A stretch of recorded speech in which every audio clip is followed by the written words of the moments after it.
Lovers don't finally meet somewhere, they are in each other all along. ये quote है महान सूफी mystic Jalaluddin Rumi का। This is the beautiful quote ever I hear about the lover.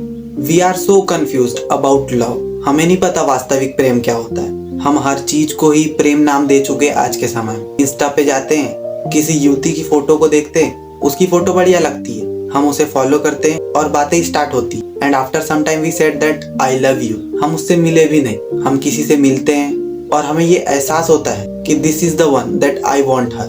हम कह देते हैं आई लव यू, पर जब हम कहते हैं कि आई लव यू दिस और दैट, हिम और हर, उस टाइम मतलब क्या होता है हमारा? कभी सोचा है जब हम किसी चीज को या किसी इंसान को आई लव यू कहते हैं तो क्या सेंसेशन होता है, क्या डिजायर होती है, क्या इच्छा होती है, क्या मकसद होता है उस वाक्य को कहने का? क्योंकि आप डीपली देखोगे तो जब आप कहते हैं आई लव यू तो वहां एक डिजायर उत्पन्न होती, टू पोजेस दैट थिंग। उस चीज को या उस इंसान को प्राप्त करने की, उसे हासिल करने की, उस पे ऑनरशिप जताने की, मालकियत जताने की एक डिजायर पैदा होती है। क्योंकि मैं एक सिंगल इंसान को नहीं जानता कि जो कहे कि आई लव यू दिस और दैट, हिम और हर, और मैं उसे पाना नहीं चाहता। एक कोई नहीं कहे। तो सवाल है, जब आप कहते हैं कि आई लव यू और हमारे अंदर पॉजिटिवनेस होती है, उस चीज को पोजेस करने की इच्छा होती है, उस चीज को प्राप्त करने की, उस पर ऑनरशिप जताने की एक चाह होती है, तो क्या वही प्रेम है? मेरा सवाल है। बिकॉज आप डीपली देखोगे तो किसी चीज को प्राप्त करना तो प्रेम बिल्कुल नहीं हो सकता। जहाँ पे भी किसी चीज को पोजेस करने की इच्छा होती है, किसी चीज को प्राप्त करने की चाह होती है, वहां आपके अंदर आता है डर, वहां आपके अंदर आती है जेलेसी। फॉर एग्जाम्पल, आपने किसी लड़की को देखा, उस लड़की को देखते ही आपके अंदर एक इच्छा है कि मैं उसे पोजेस करूं, उसे प्राप्त करूं, हासिल करूं, उस पे मेरा हक हो। और वो हक की चाह, वो पॉजिटिवनेस, वो ऑनरशिप आपके अंदर क्या लेके आएगा? आपके अंदर लेके आएगा गुस्सा, आपके अंदर लेके आएगा डर, आपके अंदर लेके आएगा जेलेस। आपके अंदर एक भय आ जाता है कि व्हाट इफ अगर वो मेरी नहीं हुई तो। जेलेसी भी आती है आपके अंदर कि व्हाट इफ अगर वो किसी और की हो गई तो। इससे आपके अंदर भय भी आ जाता है कि क्या होगा अगर वो मुझे छोड़ के चले जाए, और किसी और की हो गई तो आया जलन उससे, जिस इंसान की वो हुई। तो जब आप किसी चीज को पोजेस करते हो तो आपके अंदर एंगर, गुस्सा आता है अगर वो इंसान आपको नहीं मिलता। डर भी लगता है कि कहीं वो मुझे छोड़कर ना चले जाए। जेलिसी भी होती है अगर वो किसी और की हो गई तो ऐसे ऐसे नेगेटिव इमोशंस आते हैं, और जहाँ पे भी ऐसे नेगेटिव इमोशन आते हैं वहाँ प्यार नहीं हो सकता। So positiveness is not love, ownership is not love. But if someone ask me then what is true love, define कर दो 2 शब्दों में या सरल भाषा में, then I would say the true love is a state where there is no an object to love. सच्चा प्रेम एक ऐसी स्थिति या सिचुएशन है जहाँ कोई ऐसी चीज होती ही नहीं जिससे प्रेम किया जा सके। सच्चा प्रेम वही है जिसकी कोई प्रेमिका ही नहीं है। इन इजी वे में एक्सप्लेन करूँ तो जब तक लवर एंड बिलव्ड, प्रेमी और प्रेमिका के बीच एक बाउंड्री क्रिएट रहेगा कि मैं प्रेमी हूँ और ये वो चीज है जिससे मैं प्रेम कर रहा हूँ, वो मुझसे अलग है, जब तक ये सेंस ऑफ सेपरेशन बना रहेगा तब तक प्रेम नहीं हो सकता। बिकॉज उस सेंस ऑफ सेपरेशन से कि मैं प्रेमी हूँ और ये वो चीज है जिससे मैं प्रेम कर रहा हूँ, ये 2 भाव रहेंगे कि मैं प्रेमी हूँ और ये वो चीज है जिससे मैं प्रेम कर रहा हूँ। यहाँ सेंस ऑफ सेपरेशन क्रिएट होगा और ये सेपरेशन हमारे अंदर पॉजिटिवनेस को लाएगा कि मैं इस चीज से अलग हूँ और अब मैं चाहता हूँ कि उसे प्राप्त करूँ। तो मैं क्या करूँगा? मैं उसे सीख करूँगा, मैं उसे पोजेस करूँगा, उसे हासिल करने की कोशिश करूँगा। और जब उसे हासिल करने की कोशिश करूँगा तो मेरे अंदर आएगा डर। जब मैं उसे हासिल करने की कोशिश करूँगा तो मेरे अंदर आएंगी जेलेसी, फियर, गुस्सा।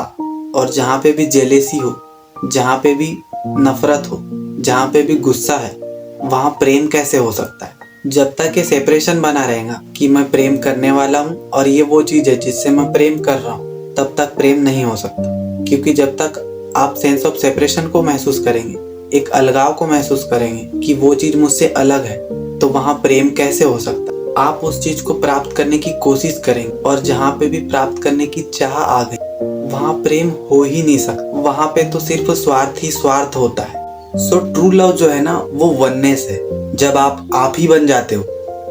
और जब ये सेंस आ जाता है ना कि आई एम दैट, मैं ही वो हूँ, वो चीज मुझसे अलग नहीं है, तो वहाँ पे सारे रिचुअल्स खत्म हो जाते हैं, वहाँ पे कोई बाउंड्रीज नहीं रहती। फिर चाहे वो चीज ना भी मिले, संतुष्टि है।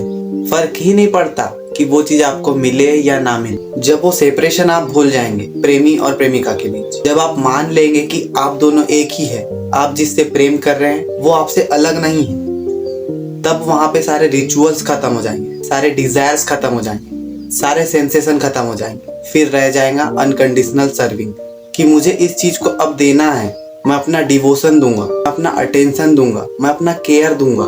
क्यों? क्योंकि वो मैं ही हूँ, वो चीज मुझसे अलग नहीं है। और जब तक मैं अलगाव महसूस करता हूँ, उसे दूसरी चीज मानता हूँ, गैर मानता हूँ, तब तक मैं अनकंडीशनल सर्विंग कर कैसे सकता हूँ? निस्वार्थ भाव से उसकी सेवा कर कैसे सकता हूँ? उसकी केयर कैसे कर सकता हूँ? सो ट्रू लव तब अपने असली फॉर्म में आता है जब आप वननेस में चले जाते हैं। जिस चीज से आप प्रेम कर रहे हैं वो आपसे अलग नहीं है, आप दोनों एक ही है। जब ये भाव आ जाता है, ये विचार आ जाता है, तब वास्तविक प्रेम होता है। बिकॉज इस वननेस के भाव से ही आता है अनकंडीशनल सर्विंग, कि अब मैं इसकी सेवा कर रहा हूँ, इसे सर्व कर रहा हूँ, बदले में मुझे इसके कुछ नहीं चाहिए। अब मैं इसकी केयर कर रहा हूँ और इसके बदले में मुझे केयर नहीं चाहिए, ना अटेंशन चाहिए। मैं तो सरेंडर कर चुका हूँ इसके।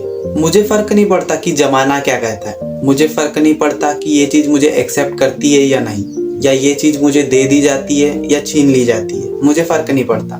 मैं तो हमेशा के लिए डिवोटेड हूँ इसके लिए, मैं सरेंडर हूँ, इसके लिए मुझे कुछ नहीं चाहिए, मैं तो सिर्फ देने आया हूँ। और ये भाव भी नहीं है कि मैं कुछ दे रहा हूँ, कुछ सर्व कर रहा हूँ। और जब ये भाव भी नहीं है, ना ही कुछ लेने की इच्छा है और ना ही कुछ देने का भाव है कि मैं ये सारी चीजें इस चीज को दे रहा हूँ, क्योंकि देते तो आप किसी गैर को हो ना। और यहाँ तो आप वननेस में आ गए हो, आप उसे अपना मान चुके हो, तो आप अपने आप को ही कोई चीज कैसे दे सकते हो? वो तो आप ही हो ना। और जब कुछ देने का भाव भी खत्म हो जाता है और कुछ लेने की चाह भी खत्म हो जाती है, तब वहाँ वास्तविक प्रेम, असली प्रेम होता है। फिर रह जाती अनकंडीशनल सर्विंग, कोई चाह नहीं होती। फर्क नहीं पड़ता कि आप उससे बात करो या ना करो, आप उसके साथ रहो या ना रहो।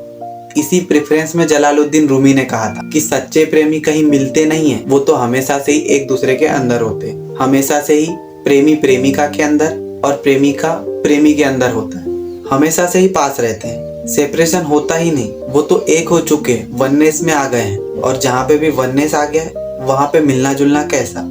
और जहाँ पे भी ऐसा भाव आ जाता है जहाँ पे प्रेमी और प्रेमिका के बीच सेपरेशन एकदम से ही हट जाता है, प्रेम करने वाला और वो चीज जिससे प्रेम कर रहा है, वो दोनों एक हो जाते, वननेस में आ जाते, वहां पे वास्तविक प्रेम होता है। वहां पे अराइज होता है रियल लव, वहां पे वास्तविक प्रेम जगा लेता है। बस इतना ही है प्रेम, ज्यादा कुछ नहीं।